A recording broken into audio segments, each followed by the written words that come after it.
Hello, everyone, and welcome back to Return to the Realm, a rereaders podcast for the Realm of the Elderlings series by Robin Hobb. I'm Kayiu, here with Alex and Leah, and today we're going to be covering chapters 25 through 29 of Mad Ship. So, in this section, things are coming to a head. I know we've been saying that for the past three episodes, but things just keep happening and don't stop not happening. Paragon finally is retrofitted and setting sail. Tintaglia is causing a bit of a ruckus in both Malta and Rain's lives. And all of our important characters kind of left Bingtown. Like some of them, like Greg and Rain, left Bingtown. Some of them, like Cyrilla, were never there. But one of the chapters is literally called Bingtown Convergence. So everything is coming to Bingtown with the satrap arriving. And we know what's going to happen because this is a rereaders podcast. So not just for this book, not just for this trilogy, but all the books in all the 16 books in the Realm of the Elderling cycle. So if you haven't read all of those and don't want spoilers, click away now. Or if you're fine with spoilers or have read all of them, you can keep watching. But yeah, speaking of the impending disaster that's awaiting Bingtown, do you want to just get right into it? Yes, I do also want to know if there's anybody who doesn't care about spoilers and still listens to the podcast without. Yeah, if you're one of those people, leave a comment. Please let us know because I'm very curious. Can we take a poll? Yep. Mm-hmm.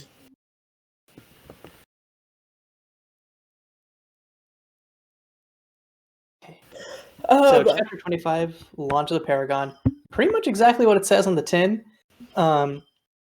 They finally get Paragon out onto the water, and while they haven't left for their journey yet, he is now gently bobbing in the ocean and is back to being a ship. Yep. Gently bobbing in the ocean. I love that. I thought that they were going to be working on Paragon like this entire book. For some reason, I thought it took a lot longer before they were able to actually sail him. I feel like they just bought him. Yeah, definitely. Yeah, I remember it being a lot longer too. Mm-hmm. I think it's just sort of like... No, I read this book pretty fast when I first read it, so I don't know what it is. I was thinking that maybe it's just because I'm consuming the chapters a lot quicker for podcast purposes, but that's not the case. I don't know. Maybe it's once you know what's happening, because it's a long for Brashen, it's this is such it's such a long process and there's so many things that need to happen. He keeps saying maybe just I internalized that, where it's he said it's long, so therefore it was. Yeah, and I feel like good writing wise, Hobb could not have made the reworking and refitting of Paragon last for the whole book because we all would have been bored to tears. So it makes sense why she made it pretty quick because we need to get to the action part. Right. You mean you don't enjoy, you wouldn't want a full book of Brashen neurotically being oh god, we need Oakham, we need to check that all the caulking is there, the planks are gonna break apart. His stress was a lot. Mm-hmm. And it's just gonna get worse, I think, now that literally his life and everyone that he cares about's lives are in the hands of a mad ship. So it's fine. Fair, but at the end, of the one of the chapters, he gets some confidence. Him, Althea, and Paragon, they share a nice moment. So Yeah, but I think the next chapter he's back to stressing. Especially with what happens to Malta later on in this section. Oh yeah, wait, does that happen? I think it's chapter 28. Yeah, oh wait.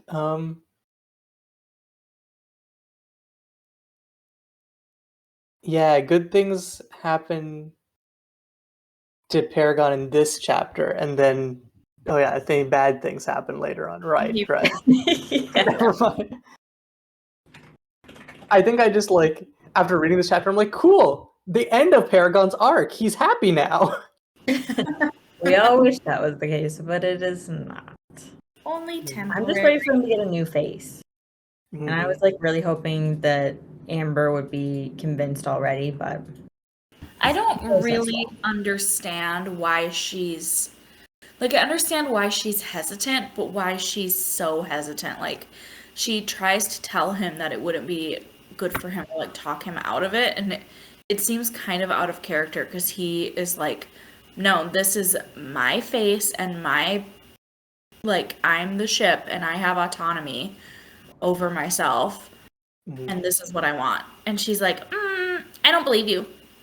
Well, I think it has more to do with she's already had experience carving like live ship wood, and it's not a comfortable sensation for her or the ship. And like Paragon is already under a lot of stress, and a lot of crazy huge things have changed for him already, that she probably doesn't want to add on to that with like a new uncomfortable sensation. And then to think that she like reworked his face, and like if like his whole face just goes back gray, and like there are so many things that could have gone wrong. I feel it makes sense why she's super hesitant, even though he's like, it's my face. Yeah. And she also talks about like when she was like, when carving Ophelia, it felt like sacrilegious almost. I think like she doesn't quite have a grasp of what's going on, but she knows that there's something more to Wizardwood, and she's just like, I don't think that carving this or changing this is like working this is a good thing. Yeah. Right.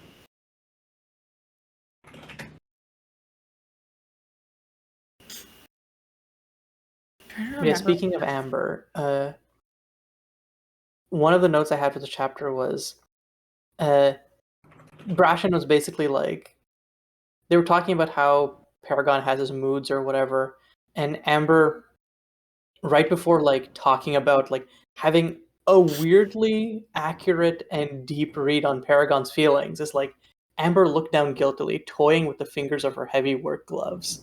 And I'm like, and then she was like, I can feel his pain. And it's like, oh, not just like figuratively, she actually feels his pain because of the skill gloves or skill hand. Yes, I took note of that too. I did not pick up on that at all. So, good catch, guys. I feel like anything with Amber, I like am automatically super zoomed in on and like reading everything very thoroughly, because there's something later on in this section. I think it's also chapter 28 that I noticed something very small about Amber that I'll tell you guys later. One thing I noticed in this chapter was Paragon is like internal monologuing about how he can always tell where Brashen and Althea are on the ship, but he can't tell where Amber is. And it reminded me a lot of the wit, how Night Eyes calls the fool the scentless one, and can't like sense when, and Fitz too, can't sense when the fool's coming close because they don't like give off the same vibe as a regular like person. So it made me wonder if like, yeah, if that's one of those points, because we talk about before how the dragons are kind of like the conjunction between the wit and the skill. It might be like in reference to that, where he can't tell where Amber is because she's like not on the wit radar. Yeah. Well, I took note of that because that's another huge clue that Amber is the fool. That, like, oh my gosh, it just feels so obvious reading that, but it makes sense why like new readers wouldn't pick up on the small things that we see. Yeah, it's like the double thing of like, they don't know that the live ships use the wit, and they like the description of how Amber is invisible to his senses is like just different enough that even if you did make the connection, it's not like he's not like it could just be like, wow, she's sneaky, and like everyone's like, she's a weird foreigner, so I guess that must be it. Right.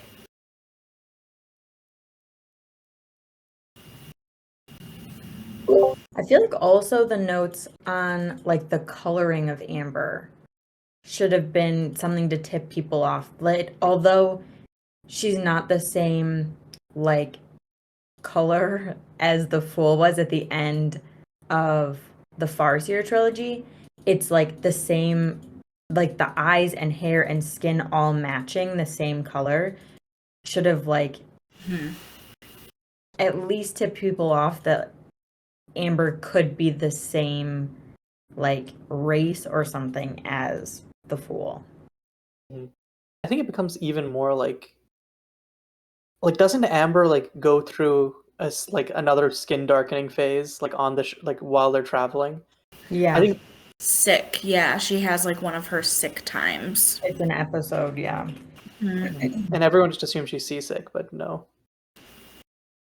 She's heading towards her destiny. Is Lavoy the one that like bullies Amber? Yeah. Okay, that's what I thought, but I couldn't remember for sure. Yeah.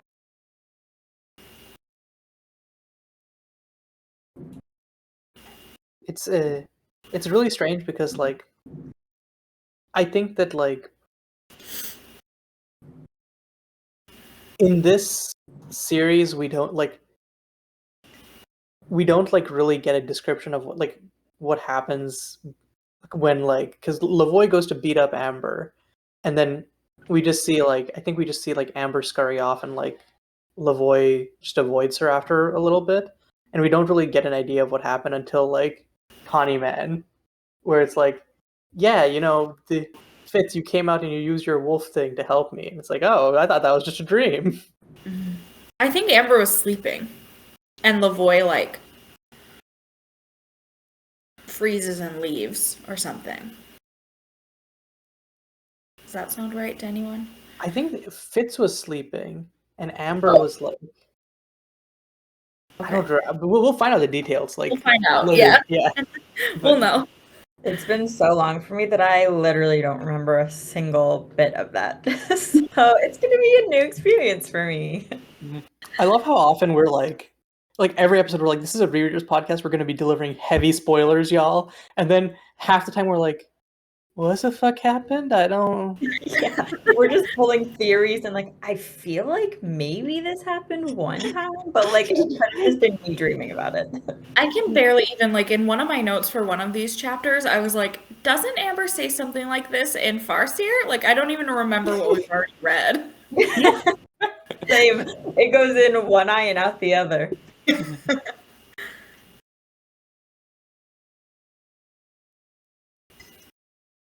Speaking of previous readings, though, I did think about something while I was reading this chapter.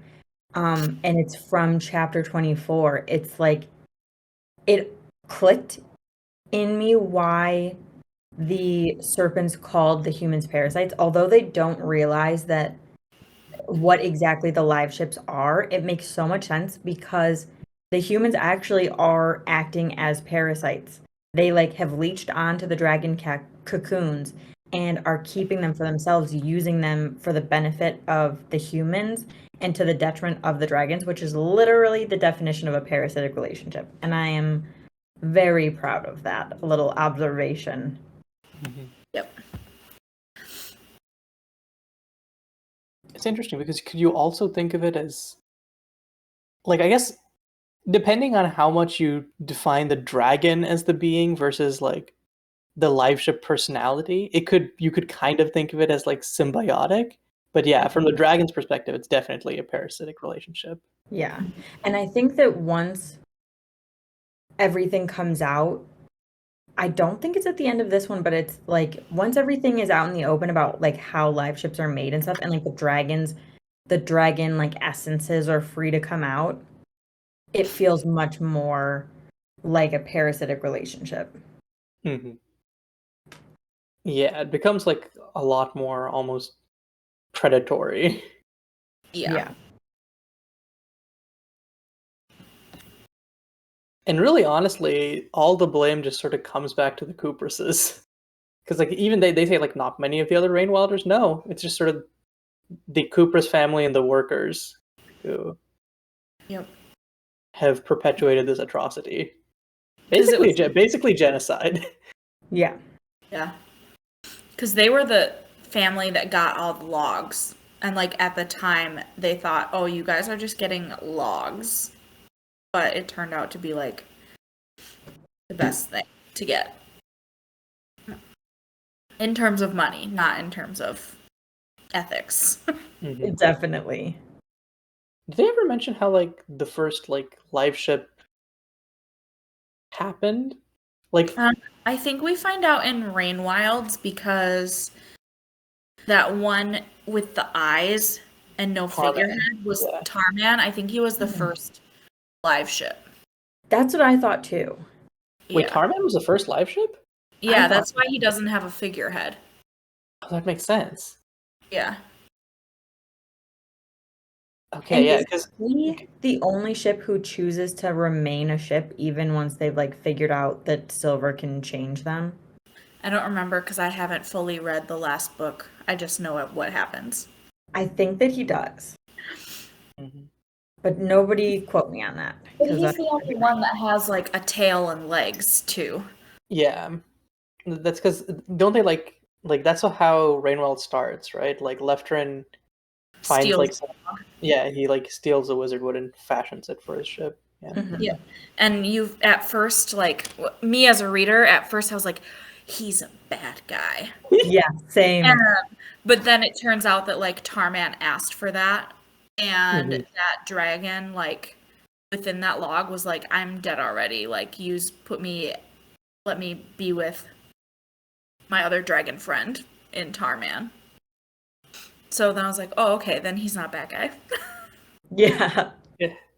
Like Leftrin, it's amazing how over the course of the first book, Leftrin goes from wow, this pirate asshole who only cares about himself to I love him. I need him in Elise to be safe. Yes. Please. Yeah. Also, the way you were talking about the wizard wood there just made me think of a comparison. Have either of you watched Full Metal Alchemist or read from a? No. It's Okay. one of my favorite shows. I watch it every winter when I'm in my seasonal depression era. Yeah, but kind of a straight. Honestly, I feel like I would become even more depressed from parts of that show. But Yeah. it reminded me of. I guess Alex, you should watch the show. You should close your ears for this one because I'm about to spoil Oh. something. I'll mute you guys. Like somebody wave when it's time. Okay, cool. And also, I guess for our listeners, if you haven't watched Fullmetal Alchemist, like avert your ears. Yep. It reminds me the way that Wizard was described. It kind of reminds me of like the Philosopher's Stones in that show, Oh yeah. where it's like the trapping of Life. basically like live beings and sort of being used as like a resource and sort of how do you give agency back to those people now that you can't like bring them back to life, sort of thing. Yep. The- Yeah, that is a good comparison. Okay, now I'm going to wait for Alex and for our viewers. I'm free. FMA spoiler time is over. Hmm. But if you watch it, Alex, watch Full Metal Alchemist Brotherhood. Yes. Okay. Is it still on Netflix? I think it's still on Netflix. Is it? Last I checked, it was not on Netflix, but it was on Hulu, and it's also on HBO Max. Okay. Yeah, this is we're not sponsored, but plug. Watch Fullmetal Alchemist Brotherhood streaming now. Yeah. I will immediately start that when we get off. And that's Hell going to be the reason that I'm doing my reading at frickin' 1 a.m. on Friday next week. You guys will be to blame. There is a lot of content. Like, there's 5 parts, and each part has, like, what, 30 episodes or something like that? No. It's 64 episodes in total. So. Oh, that's not too bad. That's How not- long are they? They're like half 25 hour. minutes. Yeah. Oh, I'll talk to you guys tomorrow about the whole thing. Binge it. It takes me a really long time to finish it. Like, I'll take, like, 2 weeks to finish it. And I watch stuff all day while I'm working, because I work from home. So. Yeah, this is also why I prefer reading rather than watching stuff because I feel like I can get through reading stuff much quicker than because sometimes when I'm like watching something I'm like speed the pace up. Like if I was reading this, I'd be done with this by now. And this is my way of bringing it back to reading, which is we're a book podcast. So, Yes.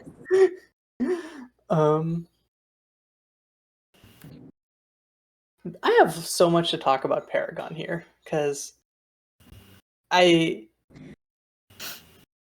been hard to see my boy in a bad way, and I love like sort of the decisions that Paragon makes for himself and the people around him like make about how they would interact with him in this chapter. Like Clef coming in and being like, you can just decide to be happy. That is a thing you can do. And obviously like it's not like that easy, but you can make there's always going to be factors which are going to like affect your emotions, right? Especially like if you have such trauma like Paragon. But in the times where you have agency over your emotions, making the choice to be happy is like a first step. And I think I like that. And it feels like they sort of like reinforce that message of like, it's not perfect, but it's a first step later when Althea and Brashen are talking about like, how do we handle interacting with Paragon? And Brashen's like, well, just treat him normally. We shouldn't like be afraid to have him hang out with the rest of the live ships because of what he would do. We should just treat him like any other live ship. And then Althea's like, do you really think it'll be that simple? Start treating him normally and he'll start behaving normally. And Brashen's like, no, of course not. But it's where we're going to start, and we're going to hope for the best. I like that attitude. Well, that's also kind of what Paragon needs, because the more people treat him differently, the more upset about it he gets. Mm-hmm. So it's kind of like this twisted cycle where it's like they put him on the beach because he acted bonkers, and then he acts more bonkers because they put him on the beach. Mm-hmm. So kind of breaking out of that and being like, you're going to be a live ship again. Get your shit together. I feel like that's also how you're supposed to treat kids too. Like, if they are problematic kids, you just treat them like any other kid, not like you're suspicious of them or something like that, because they'll like rise to your expectations of them being like a normal or good kid if you set them. And I think that's exactly what they're like hoping will happen with Paragon. Yeah, and it's interesting that you mentioned like troublesome kids, because they're also talking about like discipline at the start of the chapter. Mm-hmm. And like Amber comes in with a line that I really like, which is, you're speaking of punishments, the issue is discipline. And I love that she like makes a distinction where it's like, and then she goes on to talk about like Paragon has like a person he wants to be and like goals that he has. We just have to find ways to appeal to that in one way or another. I do feel bad for Amber having to like maintain that discipline or like help put it in place by like not being there for him. Like when he acts badly, she's like, you are acting like a child and I'm not going to entertain this, so I'm going to leave. And like, she doesn't want to, but that's the right thing to do, because later on in this section we see him, like Paragon is getting angry, but then he swallows it down because he's like, no, anger doesn't work on Amber. And so you see that he's actually learning and taking these things, what these people are like doing, to heart. Mm-hmm. And it's just sort of like this whole chapter, just like a great, like, I guess like the theme of just like, how do you handle interpersonal conflict, especially with a party who is like, I guess like you can like, because depending on like which Paragon is like out there, it's either like Paragon is either like childish or Paragon is like depressed or mentally ill in some other way, or Paragon is just like, or Paragon's just Paragon. And it's like, how do you handle addressing all of those as one person, I guess. Mm-hmm.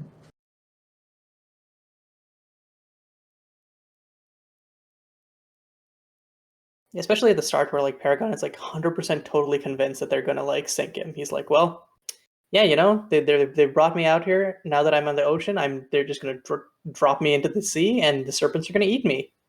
And it's just like, oh my god, bro, no. I know, that made my heart sad. And then at the end of the chapter, I literally could have cried. It was so, like, oh, like, seeing Paragon open up a little bit just made my heart, like, happy, but also really freaking sad at the same time. Because he's like, something long closed in Paragon opened, a tiny spark of self-worth suddenly burned in his darkness. And I was like, wow, okay. You didn't have to go that hard right now.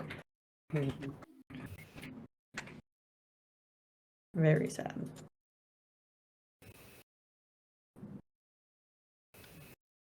One thing I noted, like, right before that, which he's talking about, like, the new emotions that are, like, between Althea Brashen and him, and he's, like, trying to describe it, and, like, this is, like, another section with, like ship metaphors or, like, ship similes. He's, like, talking about, like, it was, like, the wind in his sails providing, like, a counterbalance. It was, like, the salt water soaking into his wizard planks. Everything's where it's supposed to be.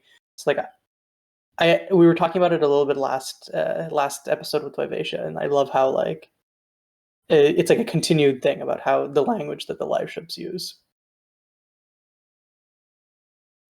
And then they slowly start using more dragony language too, like Paragon. When they finally set sail with him, he like opens up his arms like they're wings, and he's like, "I fly again," or something like that. Yeah, which is like the most blatant, like, dragon. Yeah, and most definitely.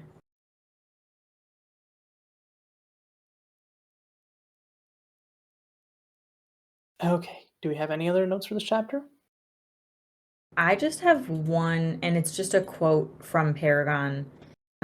He lifted his hands to his temples and squeezed. It was the same old thing. Something was wrong inside him. His parts didn't go together right. And it's just a little clue that he's made up of 2 logs instead of 1. And that's related to one of my notes for the next chapter.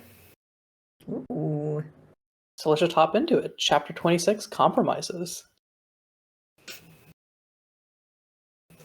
My note there was that I think it starts off with Rainwilders talking, like we get one from their kind of POV, and Johnny mentions that Paragon, like she's talking about how what happened to Paragon was like the Ludluck's fault for putting too much cargo on him and like making him like too many sails and making him top heavy and whatever, but also Cooper's fault because they built him from mixed planks. So it's like planks from 2 different wizard wood logs. Yeah, she says, I have the quotes actually. She's like, Paragon is a rebuke to us all. Our ignorance is our only claim to innocence. Our greed built that ship too swiftly, and their greed drove him mad. We were both to blame for what he became.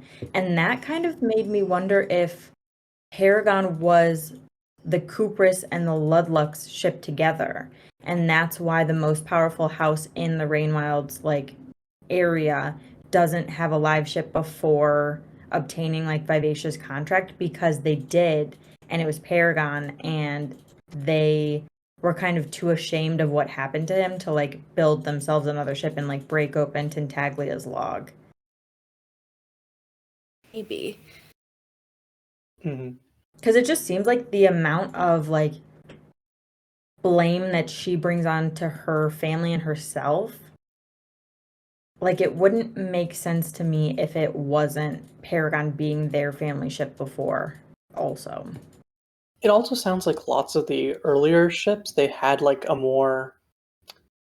they had a bigger hand in the construction of them, whereas later ones they just sort of like dragged out the wizard wood and outsourced the construction. So I think the Cooperses could have been responsible, like directly, for making Paragon. Yeah.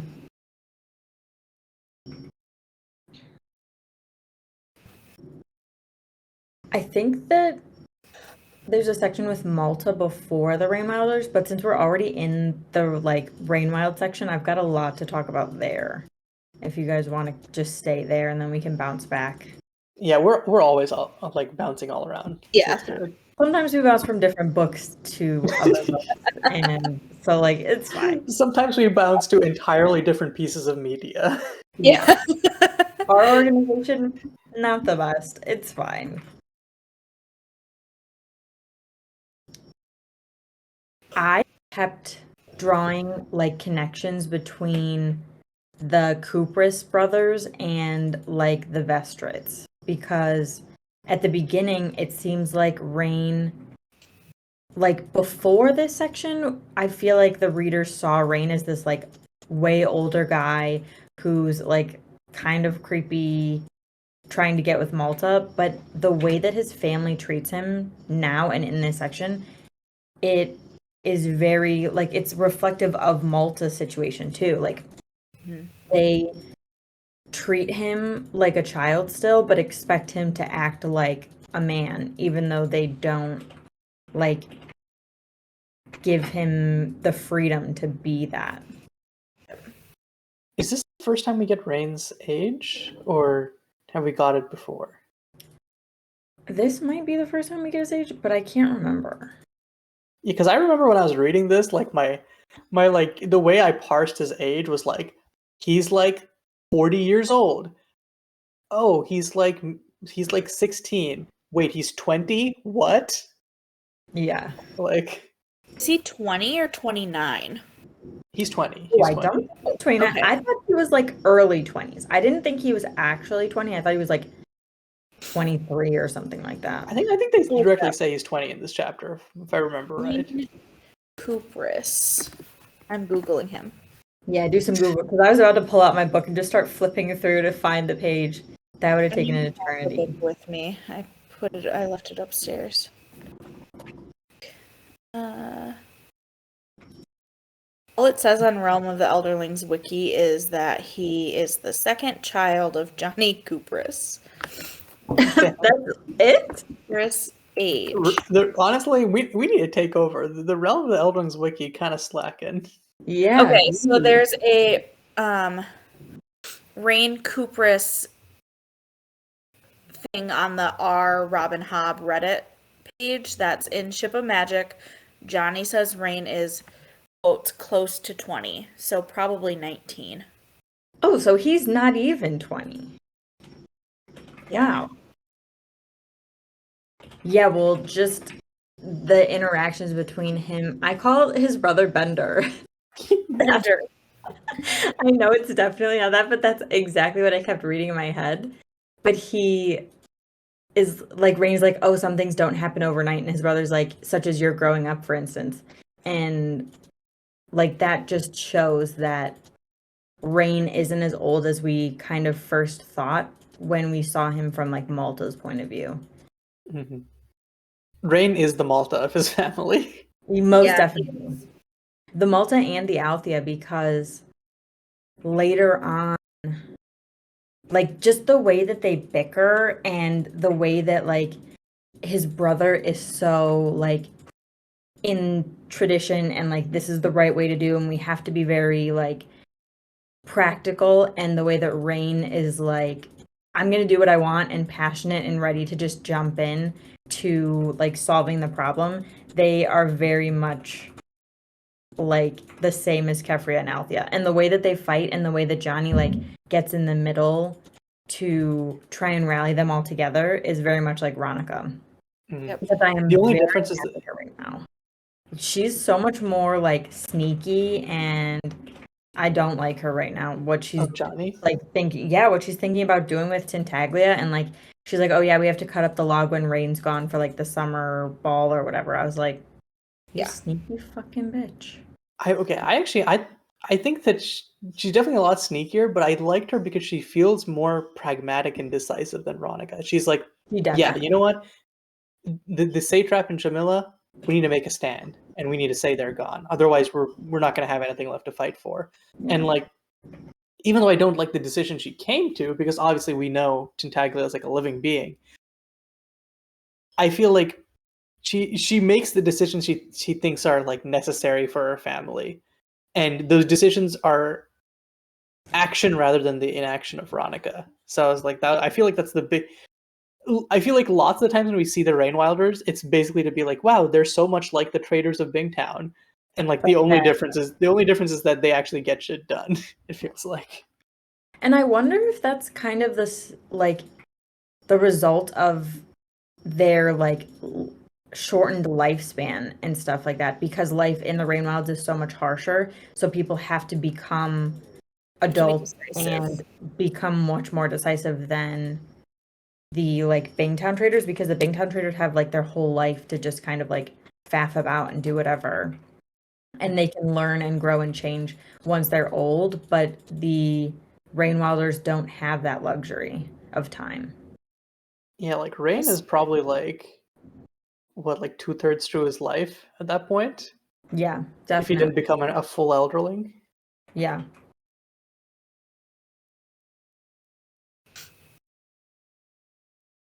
Speaking of Elderlings, I love that Rain kind of had the same dream of Verity of like finding Elderlings at Kelsingra. Like he talks to his mom and is like, what if they're still there? Like what if like the city could have been far enough away from Treehog that they missed the huge like cataclysmic event.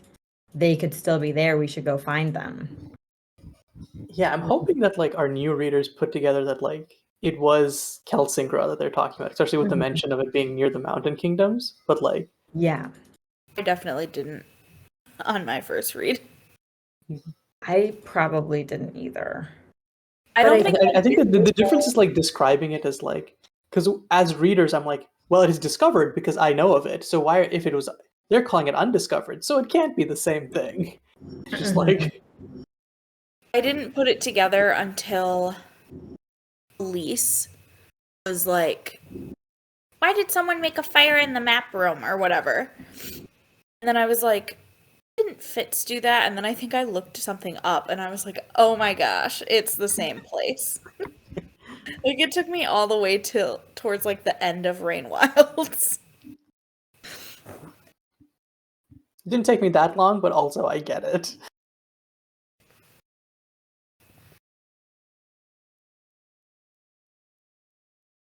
Yeah, while we're still on the Cooperses, I love seeing like their outsider perspective on the Paragon expedition. They're like, Althea is stubborn, Brashen is a lowlife, Amber is an outsider, Paragon's insane and a failure.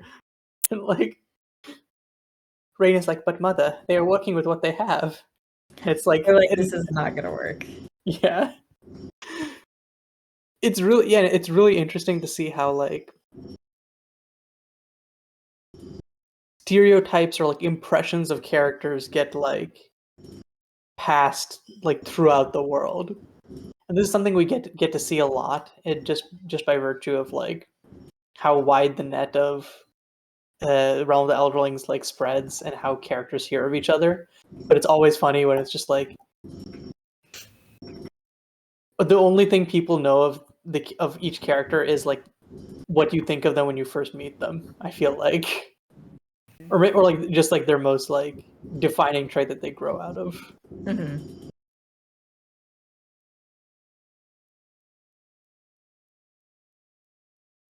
Okay, that was my last note for the Cooperses.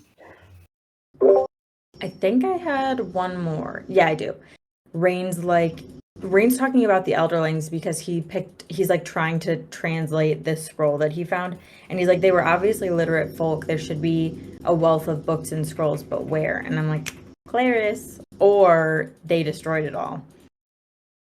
And I like, why is Rain the only one who's asking these questions? Why does nobody care? Why is everyone like just I think greedy and about money?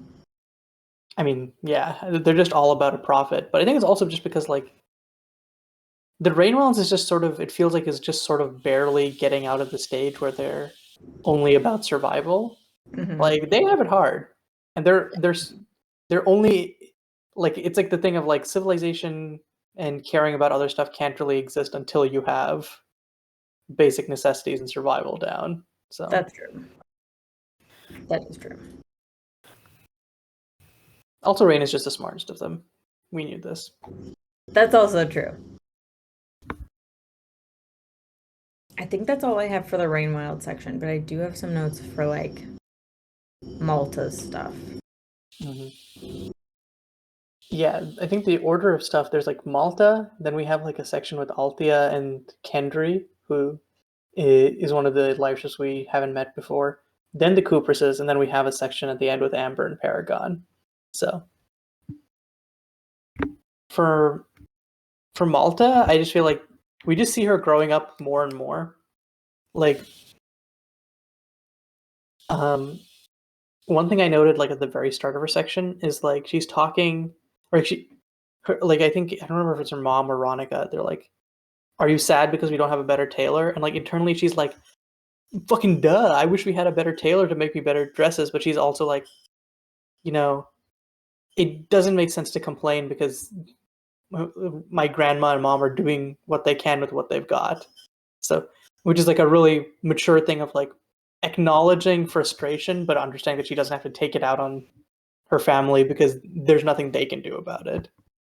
Which is such a difference to old Malta, who definitely would have come out swinging.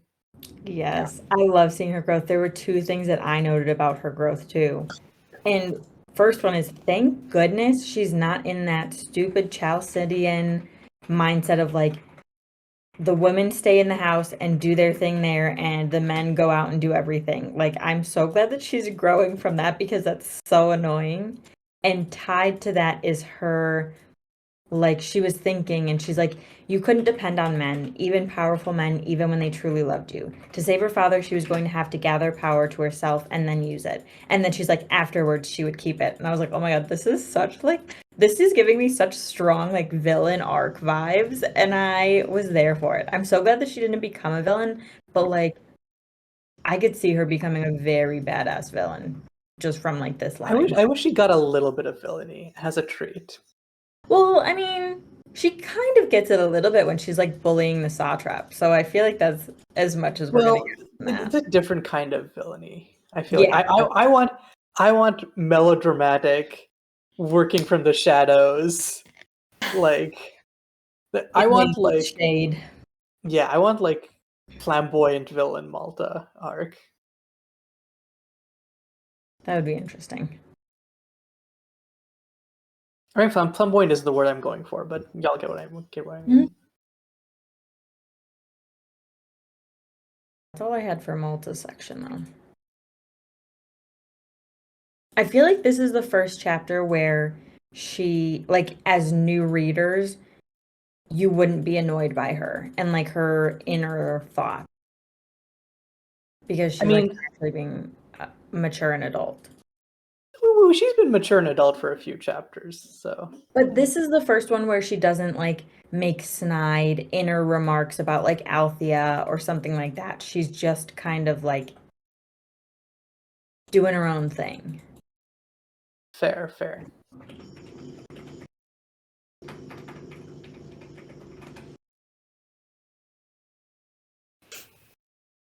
Anyways, the next section is with Althea, and we get to meet the Kendry, who, honestly, I cannot read as anything but Ophelia, but it's a dude. Like, I feel like they both have the same personality of being, like, really gossipy and, like, cheerful or whatever. Doesn't something bad happen to him? Does he burn? I don't remember. I know that we don't. I feel like maybe the dragon in him eventually does come out because we know that like Rain's presence is giving him dragon memories. I just know that we shouldn't like get too attached to him because I know something bad happens to him, and I don't remember if it's the dragon and he flips and kills everybody or if he like catches on fire, because I feel like he does, but I can't remember. Maybe do they get ambushed by the Chalcidians at some point? Maybe, or like when they get to Bingtown is when it happens. Like when the fighting in Bingtown begins, he like catches on fire. Gotcha. I feel like does catch on fire because we hear them like screaming or something like that. Like I can't remember. I just all I remember is that like I remember we don't see a lot of Kendry, and I don't know if it's because he's a minor character or because he fucking dies or both. I think it's both. I think it's both.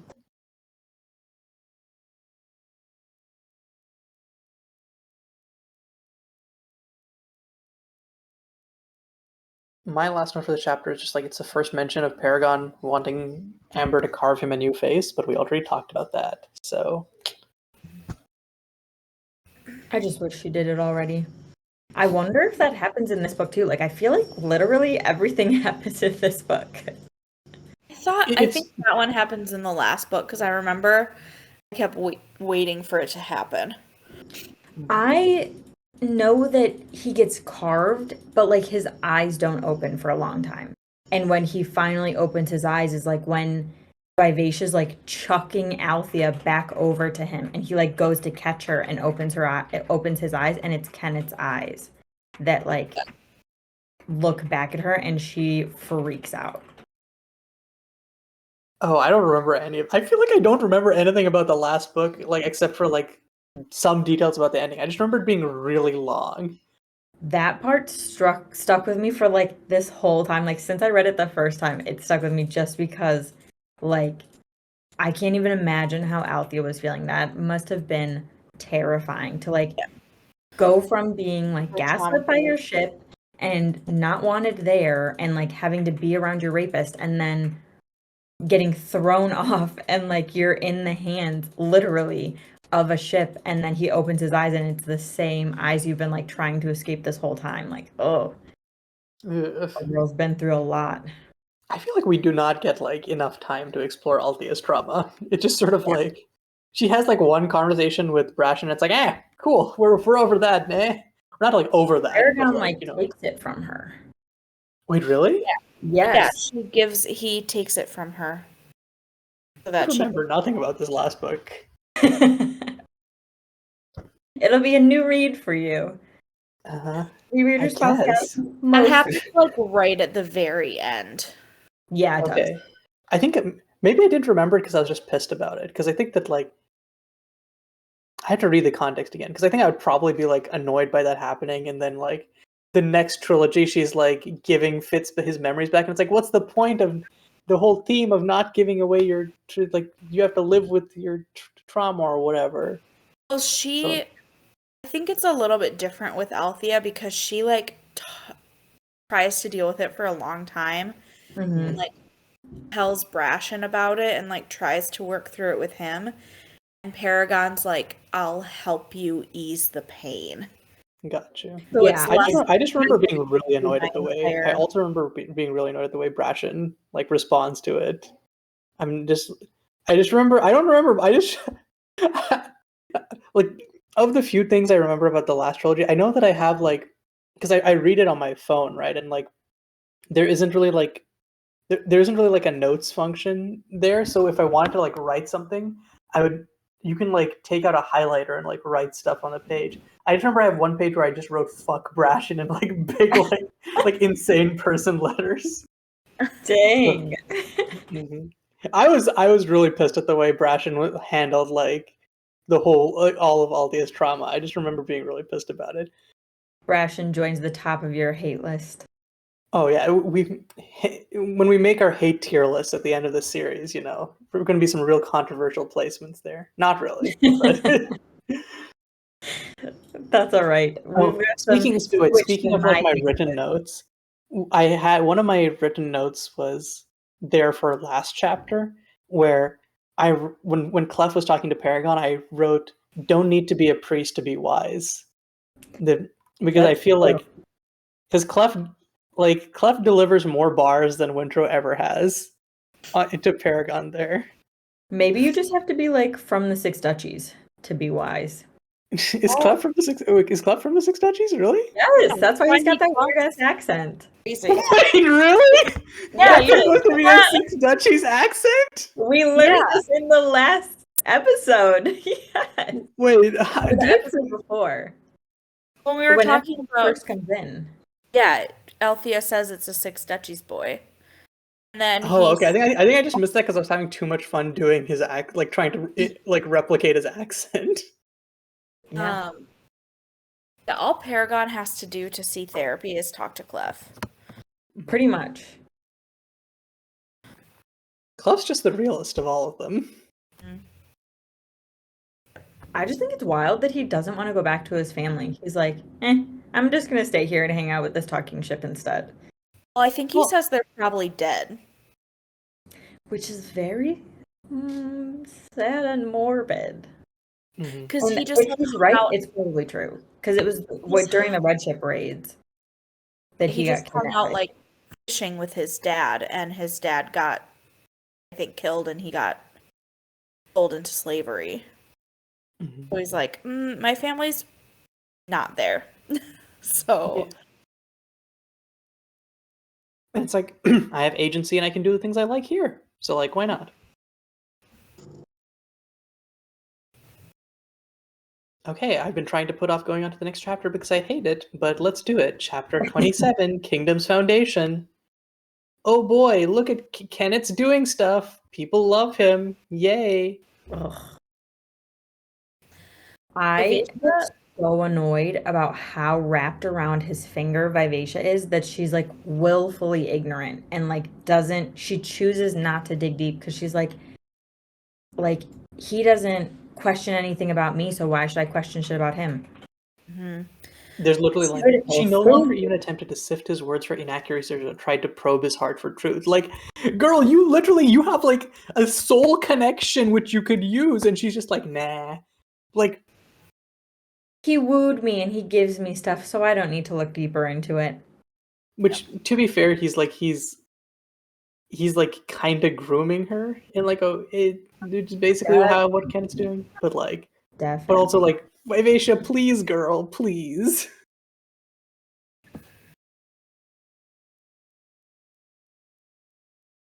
Yeah, I don't like her. Vivacia jumps to the top of the hate list. She's not there yet, but I think she will get there at one point in this reading. I think it's like in the next book she gets there. She gets there for me when she doesn't believe Althea about Kennit. Yeah. That part made me really mad. That part makes me mad, but also like, I feel like so many people don't believe her that it's more just like, maybe the way that Vivacia does it will make me mad, but I remember like Jack not believing her, and then that's when I was like, oh, okay, this is a problem. I just feel like it's the worst betrayal when the ship that you've been fighting to save and like you had this such strong connection with doesn't even believe you anymore. And it's like anybody should have believed Althea, it was Vivacia. But I don't know if I agree with that actually, because like, how long did she know Althea before she was like essentially whisked away? Well, Althea grew up on her whole life, but like Vivacia like remembers stuff from those times. It's not like she wasn't. It's not like she was like not in existence and then suddenly like popped into existence and like Althea is this new person for her. Althea, I think, has been like her longest friend. And she freaking turns around and betrays her ass. Kind of, but the way it's described is like she's sort of, when life ships come into their own, or like what do they call it, quicken, I guess. It's like there's definitely like the attached, like they have a personality now rather than just like impressions, and I think that like it definitely, I definitely got the feeling that like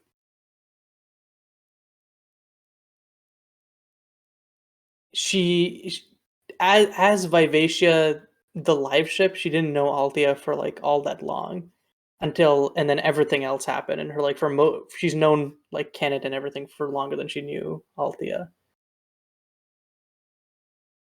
And like Althea was sort of like holding a candle for a person she didn't even know. But I might also have the wrong impression, and like I'll need to go back and recheck how much the live ships retain from being non-quickened to quickened. Yeah, my impression was the complete opposite. Like, when they're quickened, they can like speak and develop a little bit of their own sense of self, but they retain and recall everything. Because she'll talk about, like, my friend used to take us out this way, and he loved it.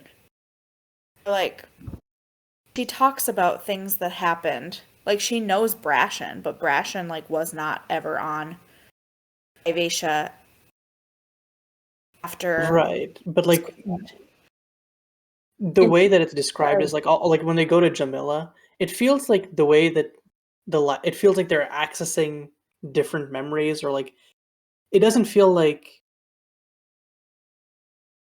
it's them, I guess is how I would put it. It feels like it's sort of like the memories of these other people who are long gone, who sort of like are slurried into their new personality. Because Vivacia is not like Ephraim plus grandma plus great grandma. It's sort of like a new emergent being that can like call on the memories of these other people. Is like that's the way I read it. I don't know.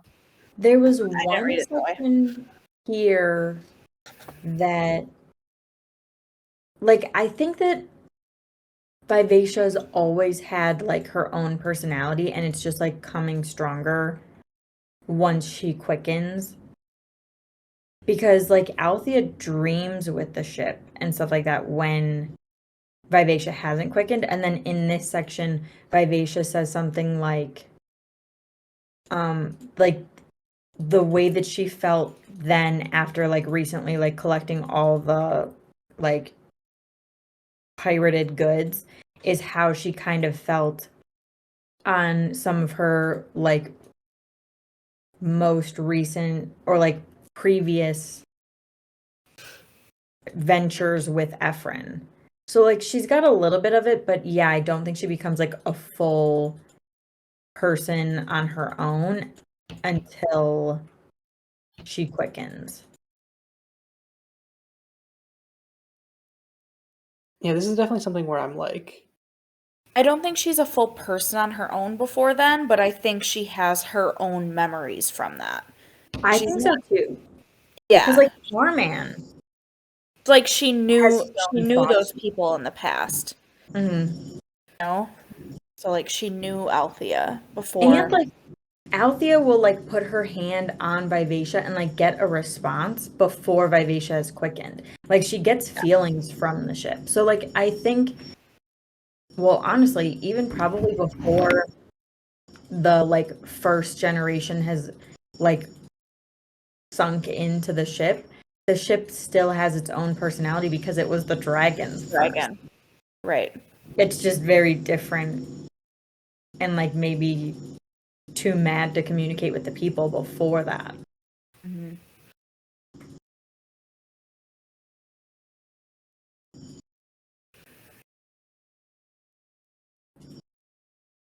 yeah, sorry, I'm like good. There's like something I'm trying to find from Ship of Magic, but in the meantime, there's an interesting discussion between Wintro and Vivacia with regards to like the results of Kennit's action versus who he is. And it's like Wintro's like, okay, it's not what he does. What he does is fine, even noble, but it's his motive for doing it that I suspect. And Vivacia's just like, well, aren't the results the same? And he's like, well, they are for now, but I don't know what the results will be in the long run.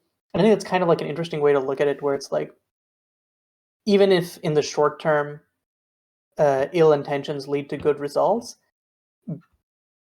it's like if you keep giving them opportunities to do something, it'll eventually end up in like bad things happening, just because of like the nature of what the motivator is. And we do eventually see that like come to pass, obviously. But yeah.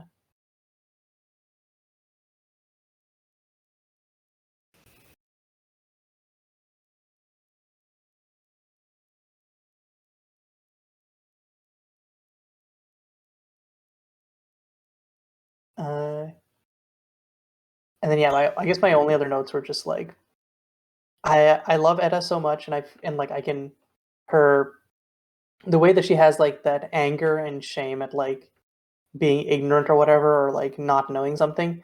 I like had stints of working in education, and like I've definitely seen that with some students. It's like a very relatable thing, and it's like I'm so happy for her that she like overcame it. It's so nice to see her like reading and being like, I can do this. I have, especially like when we see earlier chapters, she was just like dismissing it as like a man's skill or whatever.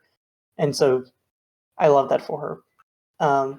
I hate that Kennit just keeps manipulating Wintro into like doing all of this stuff. And it's like so transparent. Like the way he's like, oh, so you don't want to teach her because she's a whore. It's like it's such like a like an obvious like redirection or misdirection. The thing that pissed me off the most was when Etta's reading the poem to Kennit, and Kennit's like, if you're gonna memorize something better. Like, this is trash. Like, this poetry sucks. And she's like, no, but like, I'm reading. Like, it's not me memorizing, and I'm like reading from the page. And he's like, oh, that's nice. And like rolls over and goes to bed. Like, he's the worst. He was like, I'm too tired to pretend to be impressed. Yeah. Like, whatever. Sucks. I hate him.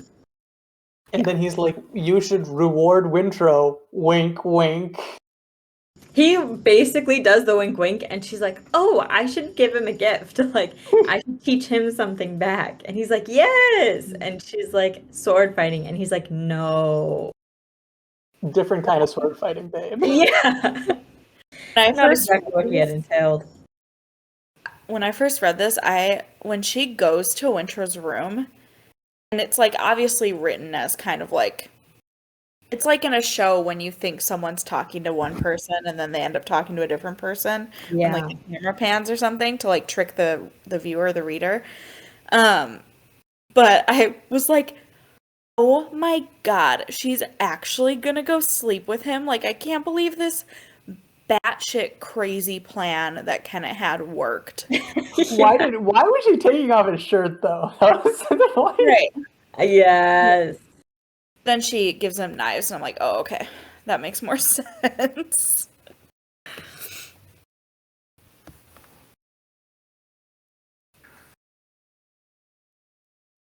Yeah, and like, I thought that was really interesting because, okay, the more I read this book, the more I'm realizing like how individual chapters are like, they sort of have like themes or like almost like theses to them. Like, and it feels like this one is like, Kennit may feel like he's won or feel like he has ultimate control, but like, in the end, like, he's not God. He's just human, and not everything that he wants will come to pass. Even because like this entire chapter is just Kennit like getting win after win after win until the very end.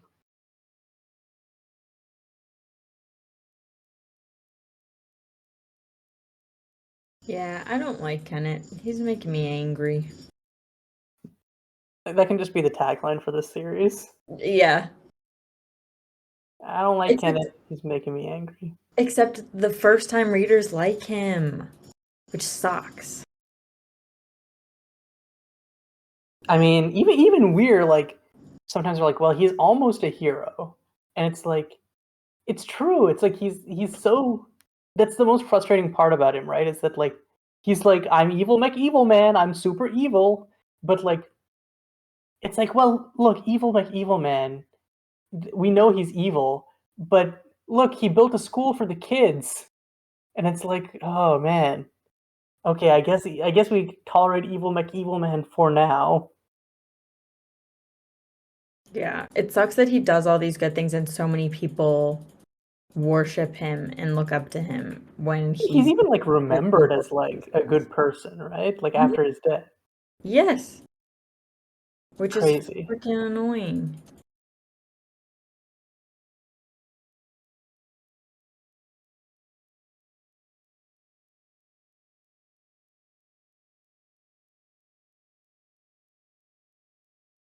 Okay, I didn't have much to say for this chapter because it was pretty straightforward. Do y'all have anything else?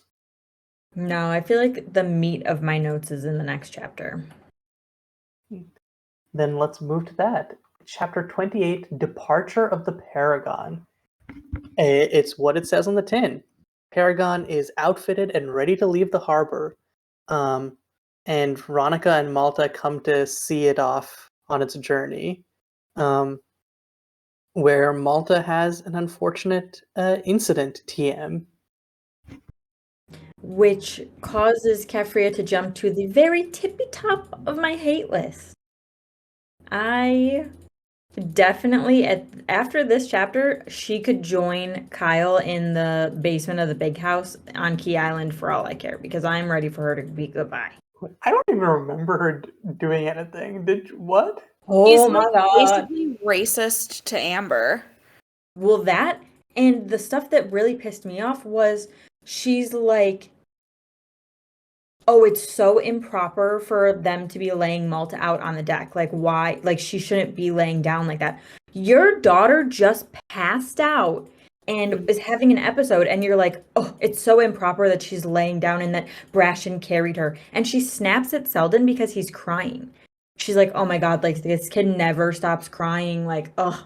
Somebody shut him up. And I'm like, are you actually kidding me? You are the literal worst mom on the planet, and I hate your guts more than I thought I could ever hate anybody. Like, Ronica looks like a great person now. Kefria's the worst, and I will never stop hating her. Ever. I think I missed those lines. She is really dramatic about. She's like, it's so inappropriate and improper for Brashen to carry her, and Selden's such a sensitive child. I 100% missed this. I think I was still like, oh my god, wait, I don't remember the dragon and Paragon being up this early. I was so angry with her. Kefria isn't even worried about Malta's well-being. Yes. Like, what are people gonna think? She's just laying out on the dock. Here, let me see.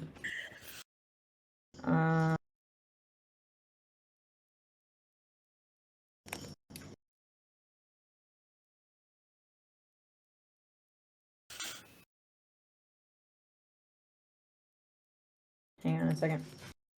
Okay, then Seldy began to cry. The boy wept at everything. It was not right for a boy to be so highly strung, and how could she be thinking of something like that in that moment? Shush, Selden, come with me, she snapped at him. So she's like, and then she's like, her son followed her wailing. When she reached the dock, she found that Brashen had spread out his coat and lay Malta down upon it. Ronica looked over Selden, patting and shushing him. Kefria sank by her daughter. It was a terrible, awful omen for the launch of the ship, and so improper for Malta to be stretched out unconscious like this in front of every passerby. Are you kidding me? Somebody call Kennit, because I'm ready for her to be gone. Somebody get Kennit, because I cannot stand her anymore. Not that I could stand her at the beginning of the, trilogy, but oh, Paragon, grab her and throw her overboard. Feed her to the serpents. I need something bad to happen to her. I cannot stand her. She's the worst. And I am making this vow, she will forever remain on the tippy top of my hate list. I can't. I think she gets slightly, she gets slightly better, and then we just never see her again. I think Ronica's fine now. She's annoying, but she's just she's not on my hate list, but Kefria's the top. Kefria is the top. And I hate her. And she's annoying. And she's the worst mom in the world. That's all I'm gonna say about her. Yeah, I think sort of the most damning thing about Kefria is I just don't remember her improving. Yeah, she just she doesn't. She just sort of it's like you said, she just kind of quietly disappears. It's annoying. It sort of feels well, there's no time for my character development. Bingtown is in flames. And it's no, this is the exact time for your character development. Get to it.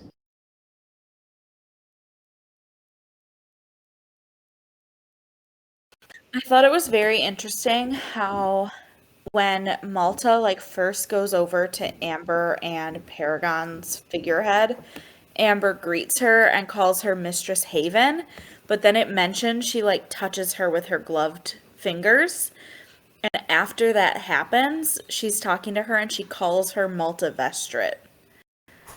So I feel like she touched her and could sense that she's more Vestrit than Haven. And that's why she calls her Malta Vestrit. Mhm. That is such an interesting thing I did not pick up on, but I also think that it's probably because at the beginning Malta like goes up to Amber and is just making conversation to like cuz she's curious about Amber and stuff like that, and she's just being very polite, and then at one point she just drops the facade and she like bluntly asks like, do you actually think this is going to work, or like this has any like reason to? And that I think is when Amber sees her as Malta Vestrite, because she's not putting on that fake face for everyone. She's like actually being herself now. Mhm. I think this is also the chapter where it becomes the most obvious that Amber is the fool, where it's like, you sound like a fortune teller. Sometimes I am. End scene. Just like, yeah, there you go. Well, and when Malta gets her silver fingerprint on the back of her neck, like that's this chapter too. And I thought it was, Wait, really? I'm pretty sure, because Malta's laying on when she's on Paragon and the dragons have her. The like one of Paragon's dragon is fighting Tintaglia for Malta's like being. She's laying on the thing and she like can't, she's like being torn apart, and Amber comes and is like, you are Malta, and like just keeps repeating stuff like that, or like, you're real, Malta is real. And then when Kefria comes up to her, she sees Amber's disfigured hands. That's what she calls it. And like her gloves are off and she's touching it. And then like Malta goes at the end and like rubs the back of her neck, and like it feels weird to her. And she says like, it's, I don't think it was painful, but it was like something like it was uncomfortable for her. And I definitely thought that happened so much later, like in the next book. I didn't realize it so happened much this right now. chapter. Yeah.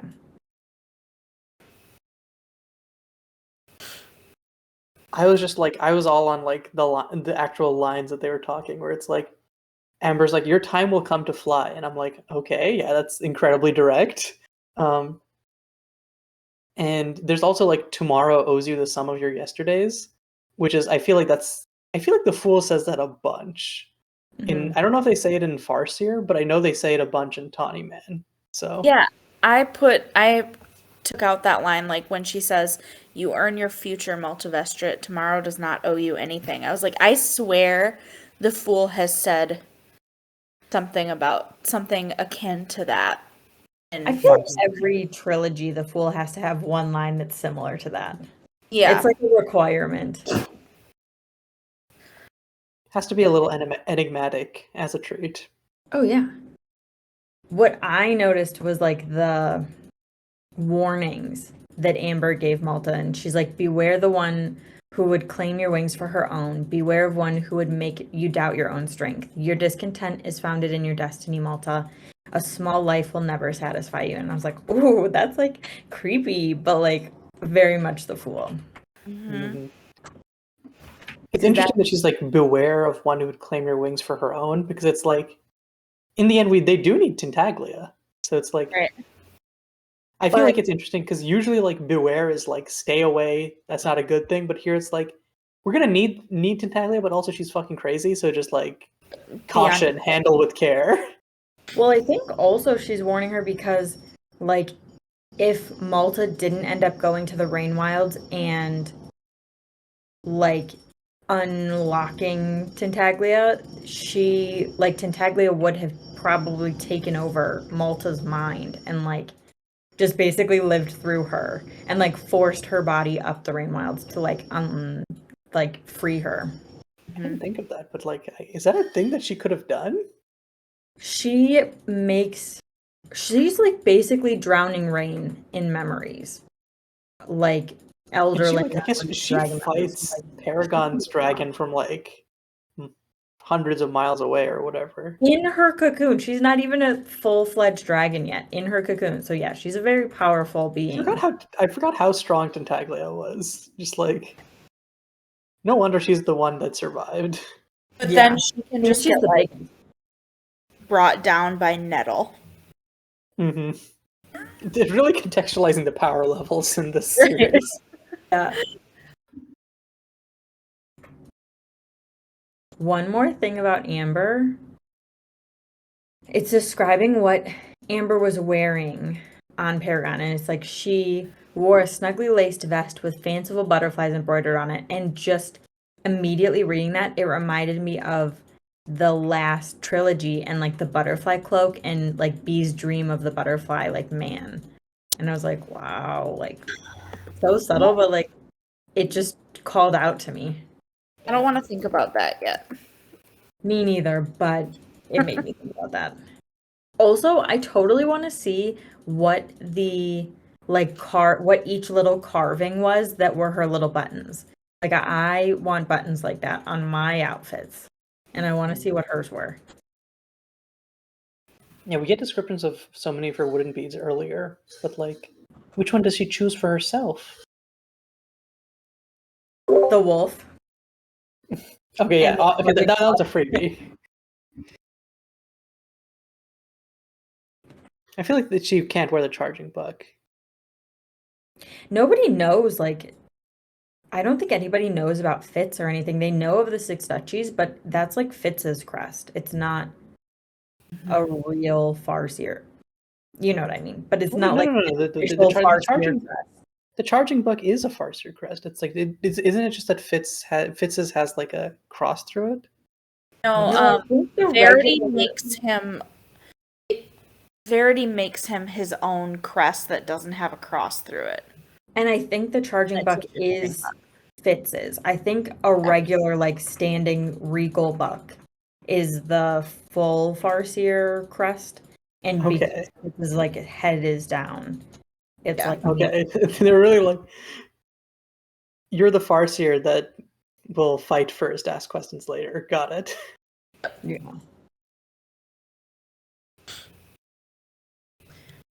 One thing I thought was interesting is like I remembered this happening, but I didn't remember or understand on my first read why Malta just says like one mild thing to Paragon and he like loses his shit.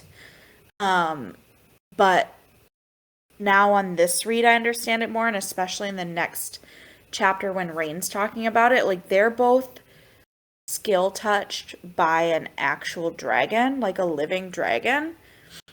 And then when they talk to or are on a live ship, that skill connection like reawakens The dragon dragon. within the live ship. Because he says, like, she's like, oh, Paragon, it's a great day for sailing, or like something very He basic. leans on his railing, so she's got that, Yep. like, physical touch, too. Touching. Yeah, and he like whips around. He's like, I was a king, a lord of the three dominions, but you have made me this. And he says something else and he calls himself a slave.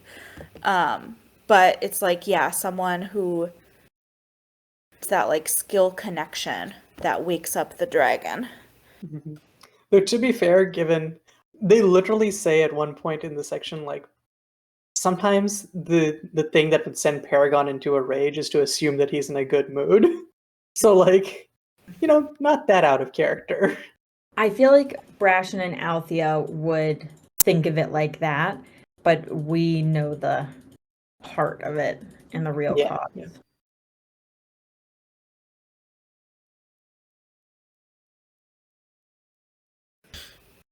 Okay, we good to move to the next chapter?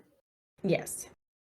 Cool. So this is the last chapter of this section, Bingtown Convergence. And it's exactly what it says on the tin.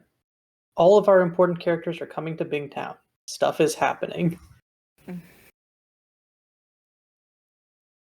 And we get to see some of our side characters for first time in a while. I love that Cyrilla spiked the satrap's food with emetics. It's like, this guy's already sick, but like, just to make sure, wouldn't hurt to go the extra mile. Just to make sure he's like weak enough that he doesn't bother me throughout the trip. And then she stops it like 2 days before they get to Bingtown, so he's not too weak. Yeah, like, and when the satrap's like, she mentions like the satrap's talking about his teeth feeling loose or whatever, and I'm like, he deserves it. Yeah. Ugh.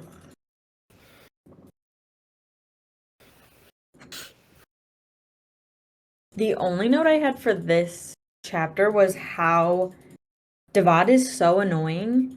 Even when we're not getting him from like the viewpoint of the Vestrites or anything like that, like the way he pretends like he's the captain of the ship when he doesn't even own a ship, let alone a live ship of his own. Like, sit down, take a back seat because you are not the captain. You should not be having the first word when Cirilla comes up to talk to them. Like, oh, I hate him. He wants to be important so bad. Yeah, he does not know his place at all. Like the most socially unaware character I've ever read in a book. I agree. Have you seen that meme where it's like it's like there's Drake in like I think like a Lakers uniform and it's like he thinks he's part of the team. It's like that's Devad in every situation. Yes, actually. My only note was I really want to like Greg, but this chapter is internalized misogyny is like really jumping out. Like when he's talking to Rain, he's like, Vestrit women are too independent for their own good. And like, oh, he just wasn't a good look. I was like, Yeah, I think you're a good person, but you're saying bad things right now, and I want you to shut up. Yeah. Pretty much. And it's like it's one of those things where like I could see like there's ways to like say that and like be like joking or like dispel it with a grin or whatever, but he's like he's so obviously like honestly means it and it's like, brother? Hello? Yeah. And then he's also like, oh, I'm like a leaf caught in the current with no agency whatsoever. And it's like, you have so much. You have so much you can do. Mm-hmm. And like it's interesting, like because that's like definitely like a running theme. It's just like the feeling of helplessness and agency. And it's like compared to like someone like Malta, who is actually like helpless for the most part, has explored like every avenue that she has access to. It's like it's so frustrating to see someone like Greg being like, oh, I can't do anything. It's like you can do anything and everything. Shut up.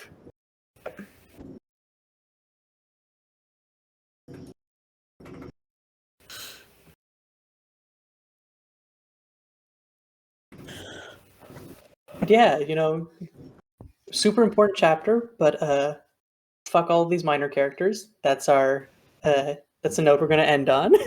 Yeah. Moral of the story.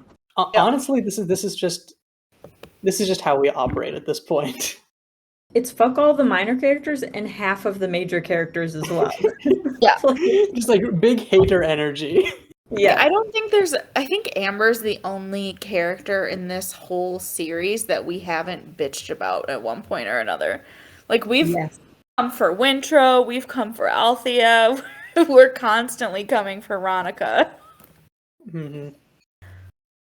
I don't think I've said a nice thing about Kefre in my life.